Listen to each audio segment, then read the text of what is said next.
Admiral Gray stood motionless in front of the massive display screen, his four eyes narrowed in confusion. The combat footage playing before him made no sense. As the supreme military analyst of the Galactic Council, he had studied warfare for over 3 centuries, but nothing had prepared him for this. "Play it again," he ordered, his deep voice echoing through the analysis chamber. The footage reset, showing human soldiers fighting in what the Council's intelligence called World War II. The humans were fighting in mud, snow, and darkness. They were fighting in cities, in forests, and even underwater. Some attacked in large groups, while others moved alone. They used machines, animals, and their bare hands. It was chaos. "Impossible," muttered Gray, pausing the footage. "No species fights like this. Where is their battle doctrine? Where are their formation patterns?" Behind him, the other military analysts of the Council whispered among themselves. They had gathered here today to study humanity's combat capabilities, but what they saw disturbed them deeply. "Sir," one of the younger analysts stepped forward, "perhaps our intelligence is wrong. No civilized race would fight in such a disorganized manner." Gray was about to agree when the door slid open. A human diplomat walked in, dressed in the simple white robes of a council visitor. His name was James Walker, and he had been sent to help the Council understand humanity better. "I see you're watching our history," Walker said, smiling as he looked at the frozen image of soldiers charging through the snow. "Fascinating period, isn't it?" Gray turned to face the human. "Fascinating is not the word I would use, Ambassador Walker. This is primitive chaos. Your species appears to have no understanding of proper military strategy." Walker's smile didn't fade. "Really? What makes you say that, Admiral?" "Look at this." Gray gestured at the screen. "Your soldiers break ranks constantly. They fight without proper geometric formations. They use terrain features that any sensible military would avoid. They even fight at night. It's completely irregular. And yet," Walker said quietly, "we survived. We won our wars. We advanced." Gray felt a flash of irritation. "Only because you were fighting among yourselves. Against a proper military force, such tactics would fail instantly." The human's expression changed slightly, showing what Gray would later learn was concern. "Admiral, I must warn you. Judging human warfare by the standards of other races might be a serious mistake." "Nonsense." Gray dismissed the warning with a wave of his hand. "The Council has conquered 67 species. We understand warfare better than anyone in the galaxy. Your species is young, barely space-capable. You have much to learn." Walker looked around the room, at all the alien analysts watching him. "Admiral, let me tell you something about human warfare. What you see as chaos, we call adaptation. What you see as disorder, we call innovation. Every battle, every war in our history has taught us something new." "That's precisely the problem," Gray said firmly. "Proper warfare follows established rules, proven over thousands of years. It does not change." Walker shook his head slowly. "Then I fear you're about to learn a hard lesson, Admiral. Because if there's one thing humans excel at, it's changing the rules." Gray turned back to the screen, his four eyes focusing on the frozen image of human soldiers. "The Council has decided, Ambassador Walker. Your species will be offered protection under our military guidance. We will teach you proper warfare." "I understand," Walker said, walking toward the door. He paused before leaving. "But Admiral, remember this conversation, because if you try to fight humans thinking you know war, you'll learn that you don't know it at all." The door closed behind the human, leaving Gray with his analysts. He looked at the combat footage one more time and made a decision that would later prove to be the Council's greatest mistake. "Mark humans as a Class 3 primitive military force," he ordered. "They'll be easy to subdue if necessary. After all, what damage can a species do when they don't even know how to fight properly?" In the years that followed, Admiral Gray would remember this moment often. He would remember it as the day he made the worst military assessment of his long career. But by then, it would be far too late. The Council's warships appeared in Earth's orbit at dawn. They came in perfect formation. 500 ships arranged in the classic arrow pattern that had conquered 67 worlds. Admiral Gray watched from his command center, feeling confident. This would be a simple operation. Send the first wave, he ordered. Standard peacekeeping protocol. 10,000 drop pods launched toward Earth in perfect geometric patterns. Each pod contained 6 soldiers. Each soldier knew exactly what to do. They had done this dozens of times before. The first sign that something was wrong came when half the pods changed course unexpectedly. "Sir," an officer called out, "the humans are using primitive projectile weapons to alter our landing patterns." Gray frowned. "Impossible. Our trajectories are mathematically perfect." But the impossible was happening. The humans weren't shooting to destroy the pods. They were shooting to scatter them. Instead of landing in their carefully planned formations, the Council forces were being spread out across the landscape. "They're breaking our formations on purpose." Gray realized too late. Order the troops to regroup after landing. But regrouping proved harder than expected. The Council soldiers landed in what humans called the Rocky Mountains. Some pods landed in deep forests. Others ended up in narrow valleys. And in every location, human forces were waiting. "Status report," Gray demanded. The reports made no sense. Council soldiers were reporting attacks from all directions. Humans were using the terrain as cover, striking fast and disappearing. They were using the mountains themselves as weapons, causing avalanches that buried entire Council units. "Sir, Ground Force 7 is under attack," an officer reported. But the sensors show no enemy army." Gray switched his view screen to Ground Force 7's location. What he saw shocked him. Instead of facing the human army in proper battle formation, his soldiers were being picked off by small groups of humans who appeared from nowhere, struck hard, and vanished into the landscape. "This isn't warfare," Gray shouted. "Where is their army? Where are their formations?" The answer came from a dying Council commander. "They're everywhere and nowhere, sir. They're fighting like ghosts." As the day continued, the situation got worse. Council forces that landed in cities found every street was a potential trap. Those who landed in forests faced an invisible enemy that seemed to move through the trees. In the desert, humans appeared from under the sand itself. "Pull back," Gray finally ordered. "All forces, return to orbit." But retreating proved as difficult as advancing. The humans had learned to disable their drop pods. Council soldiers found themselves stranded, forced to fight on human terms. "Sir," his second-in-command spoke quietly, "we've lost contact with 60% of our ground forces." Gray stared at the tactical display in disbelief. In just one day, the humans had turned the Council's perfect military operation into a disaster. They had done it without a single major battle, without ever presenting a proper army to fight. "Message from Earth, sir," an officer announced. Text only. Gray opened the message. It was from James Walker, the human diplomat who had tried to warn him. "Admiral Gray, this was just a small demonstration. Shall we discuss peace while you still have an army?"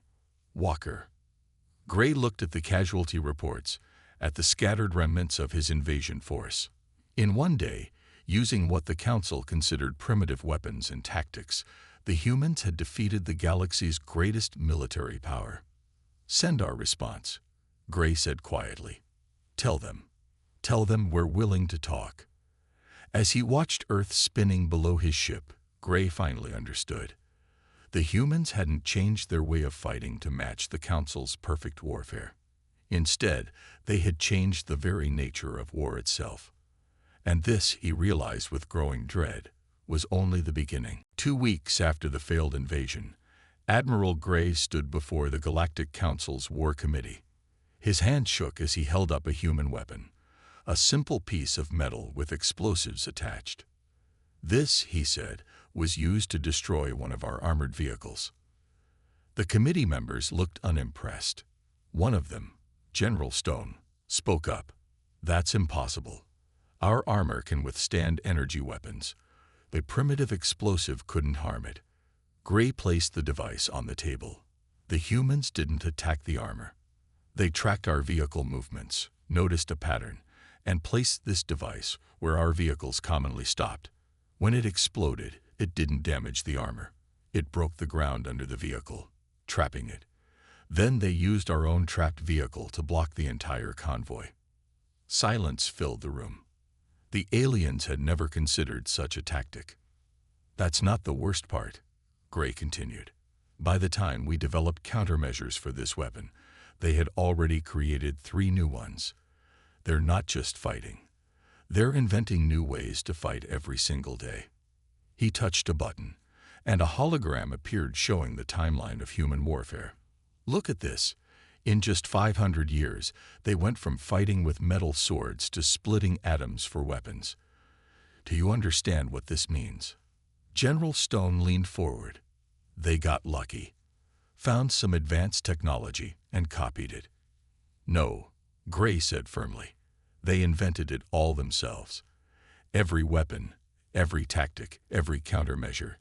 They created these things because they needed them, because someone was fighting them, and they had to adapt or die." The hologram changed to show recent battle footage. A group of council soldiers was advancing in perfect formation, when suddenly their energy shields failed, not from a powerful weapon, but from a simple electromagnetic pulse created by modified human cooking devices. "They're using their civilian technology as weapons," Gray explained. "Yesterday, they took down one of our communication arrays using a modified video game console. The day before, they jammed our sensors with reprogrammed weather satellites." Another council member spoke up. "But this makes no sense. Military innovation should take years of careful research and testing." "That's how we do it," Gray agreed. "But humans innovate in the middle of battle. They see a problem, they find a solution. Immediately. While we're still analyzing their last tactic, they've already developed 3 new ones." He switched the hologram to show a captured human military base. "We found this 6 hours after they evacuated it. Look at their workshop." The images showed tables covered with dismantled council technology mixed with human devices. Notes and diagrams covered the walls. Half-finished weapons and modified tools lay everywhere. "They're not just learning to use our technology," Gray said quietly. "They're improving it, making it do things we never considered possible." General Stone slammed his fist on the table. "This is unacceptable. War has rules, procedures." "Not for them," Gray replied. "For humans, war is a problem to be solved. And they're very, very good at solving problems." He showed one final image. A human soldier holding a weapon that combined council energy technology with human projectile designs. "This weapon shouldn't work," Gray explained. "According to our science, it can't work. But they made it work anyway. And by the time we figure out how, they'll have made something even better." The room fell silent again. Finally, one of the eldest council members spoke. "How do we fight an enemy that transforms everything, even their defeats, into new weapons?" Gray looked at the human weapons still sitting on the table. "That's what we need to figure out. Because right now, every day we fight them, they grow stronger. Every tactic we use teaches them something new. Every piece of technology we deploy gives them more ideas." He turned off the hologram, leaving the war committee in darkness. "We thought we were going to teach them about proper warfare. Instead, they're teaching us that everything we know about war is wrong." Outside the council chamber, Earth's sun was setting, and somewhere on that blue planet below, humans were already working on tomorrow's innovations. Tom Reed wiped sweat from his forehead as he looked at the mining facility's security screens. 3 days ago, this had been a simple iron mine. Now it was humanity's most unusual fortress. "They're coming," his assistant reported. 5,000 council troops, standard attack formation. Tom smiled. The aliens never learned. Is everything ready? Yes, sir. Though I still think this plan is crazy. Crazy is what we do best. Tom pressed a button on his makeshift control panel. All units, get ready. Let's show them how humans fight. The Council forces approached exactly as their military manual dictated, in perfect rows, energy shields raised. Admiral Gray watched from orbit, curious to see how the humans would defend a simple mining facility. The first surprise came when the Council forces reached the outer perimeter. Instead of defensive weapons, they found children's toys. Thousands of small plastic balls scattered across the ground. Ignore them, the ground commander ordered. Continue advance. But the plastic balls weren't toys anymore. When the Council's heavy vehicles rolled over them, the balls released a special lubricant. Suddenly, their perfect formation turned into chaos as vehicles slid in every direction. Primitive tricks, the commander shouted. Infantry, advance. Tom watched the aliens abandon their vehicles. Phase 2, he ordered. The mining facility's ventilation systems roared to life, but instead of air, they released a cloud of fine iron dust into the air. The Council troops laughed at first, until the dust started interfering with their energy shields. Their shields are made to stop energy and projectiles, Tom explained to his troops. Nobody ever thought to test them against simple iron dust. With their shields weakening, the Council forces charged forward, directly into Phase 3. The humans had rigged the mining facility's massive electromagnets to activate in sequence. Suddenly, every piece of metal equipment the aliens carried turned into a liability. Weapons stuck together, armor plates locked up, communication devices pulled toward the walls. This is impossible, the Council commander shouted as his own armor dragged him sideways. They're using mining equipment as weapons. In orbit, Admiral Gray watched in disbelief. The humans had turned basic industrial equipment into a sophisticated defensive system. But the real surprise was still coming. Tom Reed's voice came over all Council communication channels. Welcome to our house. Now, let us show you how humans do hospitality. The ground beneath the Council forces began to shake. The humans had activated all the mining drills simultaneously, but not to dig for iron. The vibrations created a resonance frequency that played havoc with Council technology. They'd weaponized everything, Gray whispered. The ground, the air, even the dust. Council troops started retreating, but they found their path blocked. The humans had flooded the lower tunnels, turning their escape route into mud. Every step they took made them sink deeper. Sir, Tom's assistant called out, they're sending in their elite units from the north. Perfect. Tom pressed one final button. Let's show them our last surprise. The mining facility's massive storage silos burst open. Tons of iron pellets poured out, but they weren't falling randomly. The humans had calculated exactly how to use the facility's electromagnets to turn the pellets into a guided avalanche. The Council's elite forces found themselves buried not by weapons, but by the very material the facility was meant to mine. In orbit, Admiral Gray received the final casualty report. The Council force had been completely defeated without the humans firing a single traditional weapon. Message from the mine, sir, his officer reported. Gray opened it. It was from Tom Reed. Next time, bring better toys. These were too easy to break. The Admiral looked at the mining facility, now surrounded by the wreckage of his best troops. The humans hadn't just broken the rules of warfare. They had proven that the rules never mattered in the first place. Send word to the Council, Gray ordered. The humans don't just use weapons. They turned everything into a weapon. As his ship moved away from Earth, Gray wondered what other ordinary things humans would transform into extraordinary weapons. And for the first time in his military career, he felt true fear. Admiral Gray stared at the latest battle reports in disbelief. The humans had done something completely unexpected. They were using the Council's own weather control satellites against them. Play the recording again, he ordered. The hologram showed a Council battle group advancing through a valley. Suddenly, storm clouds formed overhead. Not natural clouds, but ones created by the Council's own climate control technology. Within minutes, the carefully planned attack turned into chaos. How did they do it? One of his officers asked. They didn't just hack our systems, Gray explained. They improved them. Our satellites were designed to make small weather changes over months. The humans modified them to create storms in minutes. Another officer spoke up. Sir, you need to see this. A new image appeared. Human soldiers were wearing modified Council battle armor. But instead of using it as designed, they had somehow rewired the systems to do something new. They're using our shield generators to create offensive weapons, Gray realized. The energy meant for defense is being turned into focused blast waves. The Council's war room fell silent. For centuries, they had believed their technology was perfect, unchangeable. Now humans were not just using it. They were making it better. Report from the front lines. An aide announced. The humans have captured one of our walker units. Gray felt a chill. The walkers were the Council's most advanced ground vehicles. Surely the humans couldn't. The report included a video.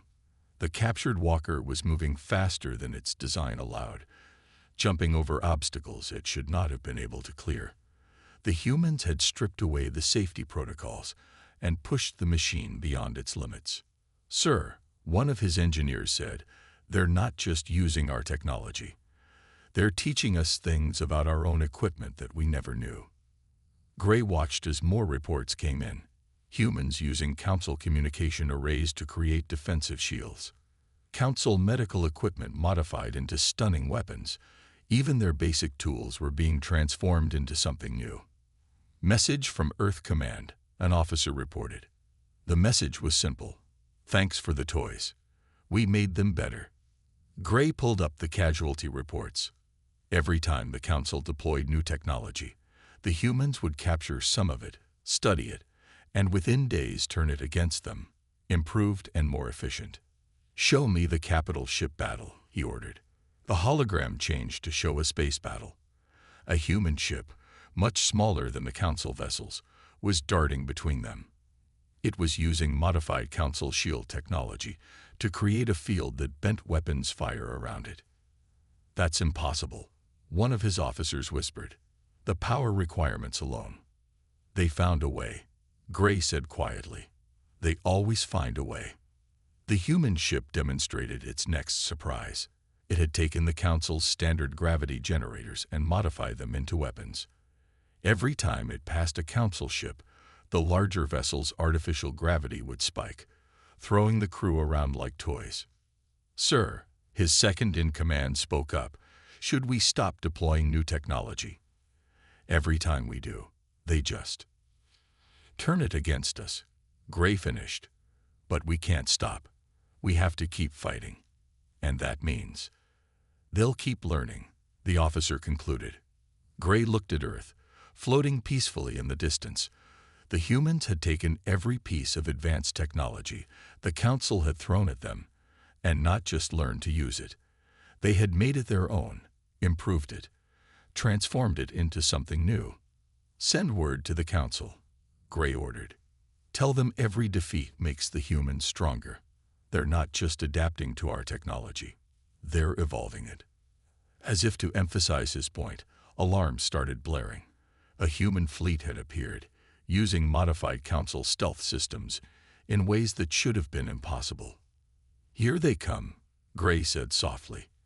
Let's see what else they've learned to improve. As the battle began, he couldn't help but wonder, what would the humans teach them about their own technology today? The Galactic Council's emergency chamber had never been so quiet. Admiral Gray stood before the assembled leaders, his uniform still dirty from the last battle. In 3 months of fighting, he said, we have lost more ships, soldiers, and resources than in the last 1,000 years combined. The Council members shifted uncomfortably. On the massive screen behind Gray, footage played showing their latest defeat. A single human ship, badly damaged, had taken down 3 Council cruisers before finally being destroyed. That captain knew his ship couldn't survive, Gray continued. But he fought anyway. Because for humans, victory isn't about surviving. It's about making sure the enemy loses. General Stone interrupted. But that makes no sense. The purpose of warfare is to achieve objectives while preserving your forces. That's our way, Gray agreed.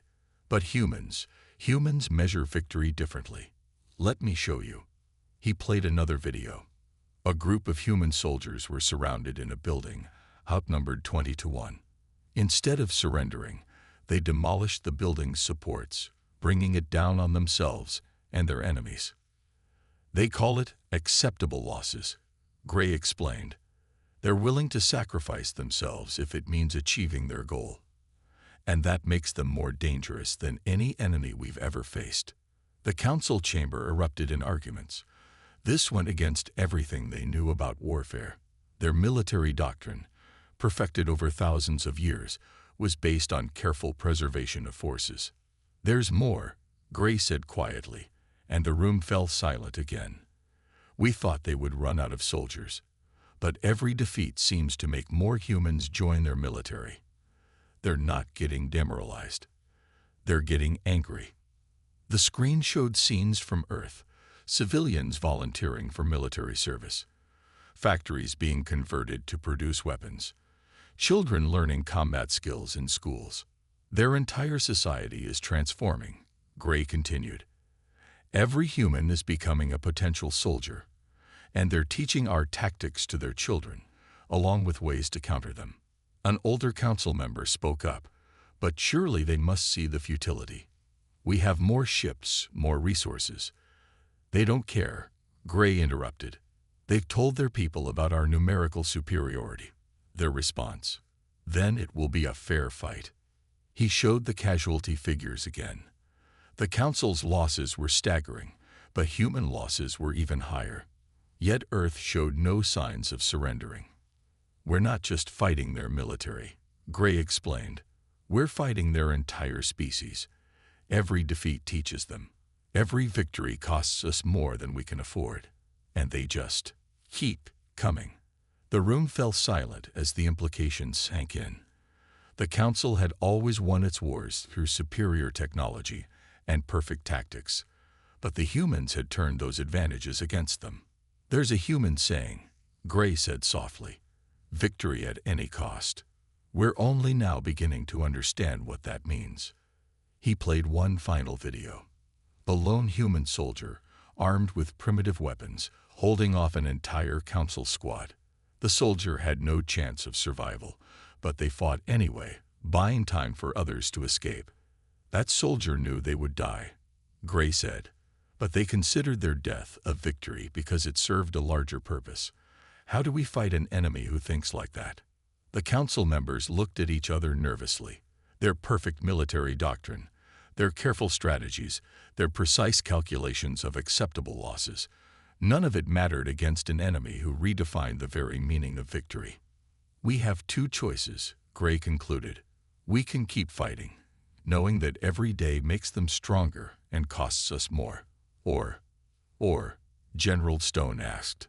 Or we can admit that for the first time in our history, we've met a species that has completely changed what warfare means, and we can try to make peace while we still have something left to bargain with. As the council debated, Gray looked at the image of Earth on the screen. The humans hadn't just redefined combat. They had changed the very nature of victory and defeat. And that, he realized, might be their greatest weapon of all. The peace conference room on the neutral space station felt too small for Admiral Gray. After 4 months of brutal warfare, he sat across from James Walker, the same human diplomat who had tried to warn him at the beginning. Before we start, Walker said, placing a small metal object on the table, do you recognize this? Gray looked at it carefully. That's a standard council communication device. No, Walker smiled. It's a council communication device that we modified to work as a universal translator. We made it better, just like we did with all your technology. The Admiral nodded slowly. Even in peace talks, the humans were teaching them something new. We've established a human warfare study division, Gray said. Would you believe that half the council opposed it? They said learning from lesser species, was beneath us. Walker leaned back in his chair. And what do you think now? Gray activated a hologram showing various human combat tactics. I think we were fools. We had perfected warfare, or so we thought. Geometric formations, perfect strategies, advanced technology. But you showed us that real warfare isn't about perfection. It's about adaptation, Walker finished. About looking at what you have and finding new ways to use it. The hologram shifted to show human soldiers using council technology in ways its creators never imagined. Mining tools turned into weapons. Medical devices modified for combat. Weather satellites transformed into tactical weapons. You know what amazes me most? Gray asked. We had all this potential in our technology, and we never saw it. We were so focused on doing things the right way that we missed thousands of possibilities. Walker nodded. That's why we survived. Humans don't believe in a right way to fight. We believe in finding whatever way works. Gray pulled out a data pad showing the war's statistics. Do you know why the Council finally agreed to peace? Not because of our losses, though they were terrible.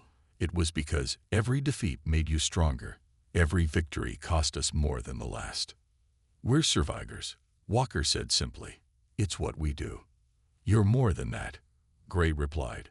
You're innovators, teachers, though you never meant to be. Look at this. He showed another hologram, council ships now using tactics they had learned from humans. Soldiers training in adaptation rather than just following orders. Engineers studying captured human modifications to their technology. In 4 months of fighting you, Gray continued, we learned more about warfare than we had in the previous 1,000 years. You didn't just defeat us. You forced us to evolve. Walker smiled. And that's why we're here, isn't it? Because you finally understand what I tried to tell you that first day. Gray nodded. That we didn't know war at all. We knew battles, strategies, formations. But war, real war, that's something only humans truly understood. So what happens now? Walker asked. Now. Gray looked out the window at the stars. Now we learn. The Council has already approved a joint military training program. We want to understand how humans think, how you adapt so quickly, how you see possibilities where we see only rules. And in return, we offer our technology, our resources, our knowledge, not as masters teaching students, but as equals learning from each other. Walker stood and extended his hand, a human gesture of agreement that Gray had learned to appreciate. To peace then, and to learning. Gray took the offered hand. To peace, and to the species that taught the galaxy's greatest military power that we didn't know nearly as much as we thought we did.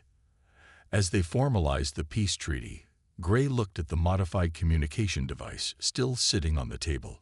It was a perfect symbol of humanity, taking something designed for one purpose and making it into something more. The war was over, but humanity's influence on galactic warfare had only begun. And somewhere on Earth, Gray knew, humans were already thinking of new ways to improve things that their allies thought were already perfect. That, he realized, was perhaps their greatest victory of all.